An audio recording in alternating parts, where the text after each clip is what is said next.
Bien, queridos amigos, vamos a hablar con una persona muy especial y una grande amiga de esta casa, la doctora Ángela Vélez Escayón, sobre la decisión de la Corte Suprema de Justicia de los Estados Unidos que volvería ilegal lo que se ha convertido en legal, en matar niños. Son cosas que uno no comprende. ¿Esto cómo puede ser legal? No lo comprende nadie.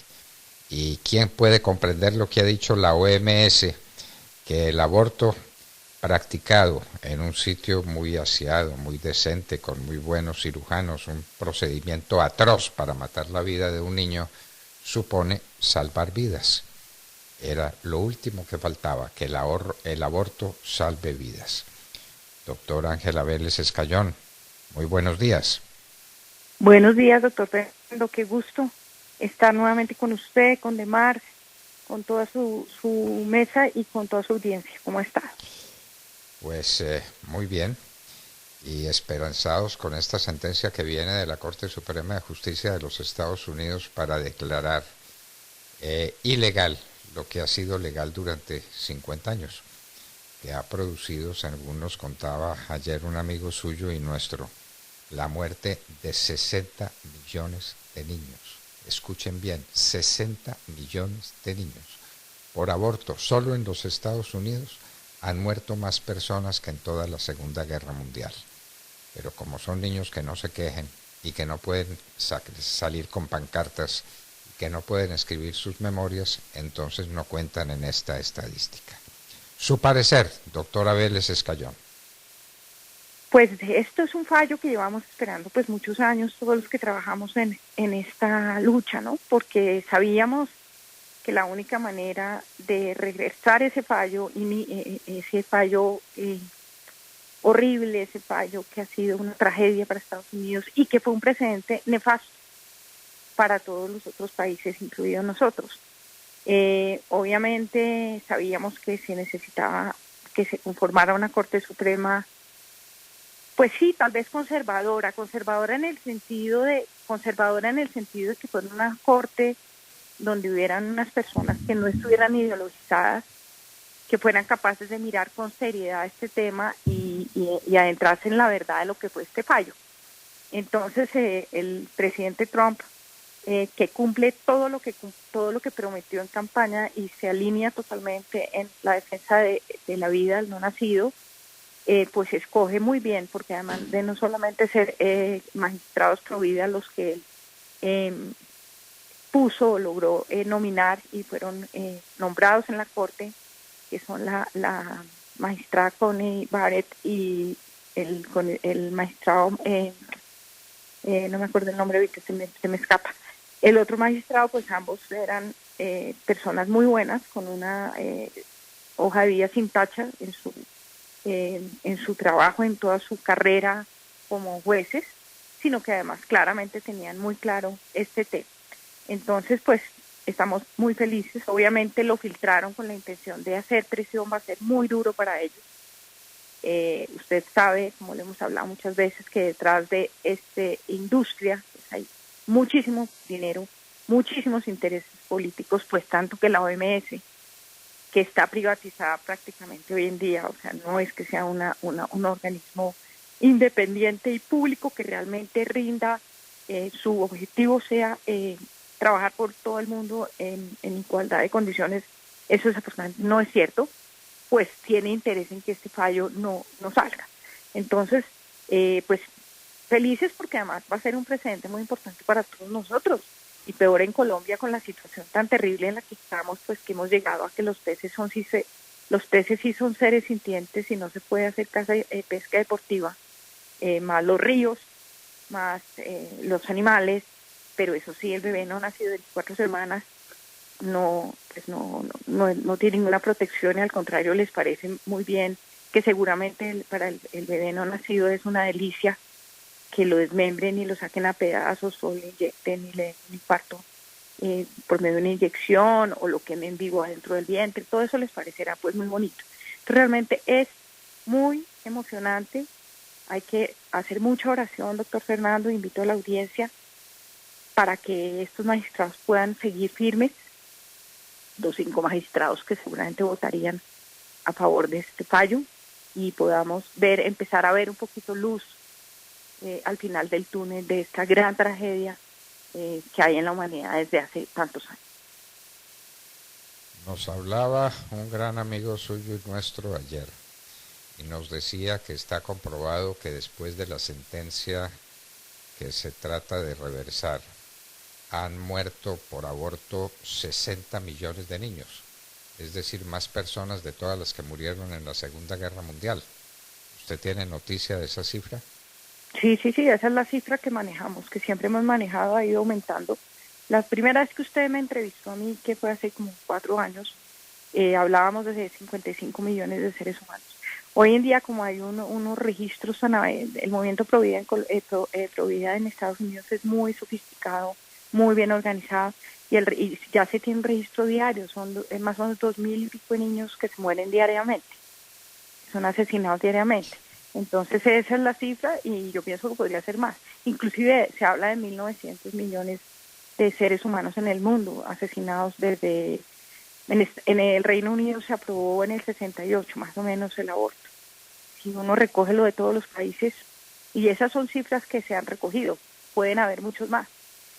Hay un tema que a mí me parece que es importante, que quiero retomarlo, no sé si lo hablaron ayer con su invitado, para que la audiencia tenga en claro esto, es que este fallo, a veces los oye uno gritando y aterrándose, que qué horror, que cómo pueden pasar por encima de un fallo. No, es que este fallo, lo que debería haber pasado hace mucho tiempo es que este fallo se hubiera anulado, como hubiera surgido, y se hubiera anulado el fallo del 73, que es el de Roe versus Wade.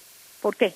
Porque resulta que este fallo fue fallado en base a una mentira.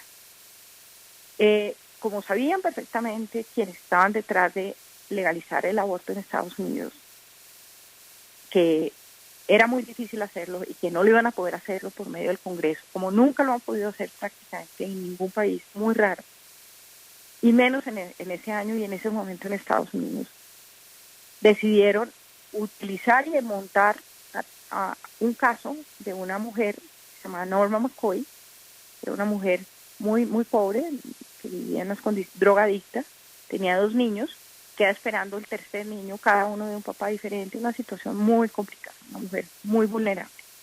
Y utilizan a esta mujer, una feminista, que en este momento no tengo el nombre, pero está muy claro, incluso ella después testimonió muchos años después. La convencen, que le pagan, pero que ella diga que la violaron, para poder hacer un caso y llevarlo a la Corte Suprema. A ella le cambian inclusive el nombre para presentar el caso en Estados Unidos, en la Corte.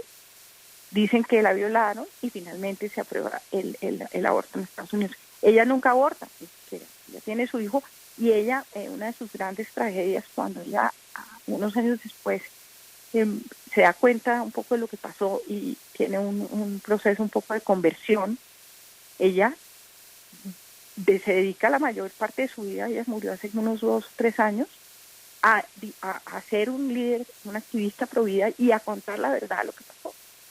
Y siempre dijo, me moriré con el peso de que por mi culpa se aprobó el aborto en Estados Unidos y cuántos niños han sido asesinados. Al final, muy manipulada, ya los últimos meses de vida hubo ahí supuestamente un cambio de posición de ella, pero todo el mundo sabe que fue, pues, que ella estaba muy mal, y que obviamente lo que fue verdad fue todo lo que se habló. Incluso la abogada tal vez dijo que reconoció que ella sí había manipulado la información y que sí habían dicho mentiras, pero siempre justificando. Y por otro lado, el doctor Bernard Nathanson, que era uno de los doctores líderes del movimiento pro aborto en Estados Unidos,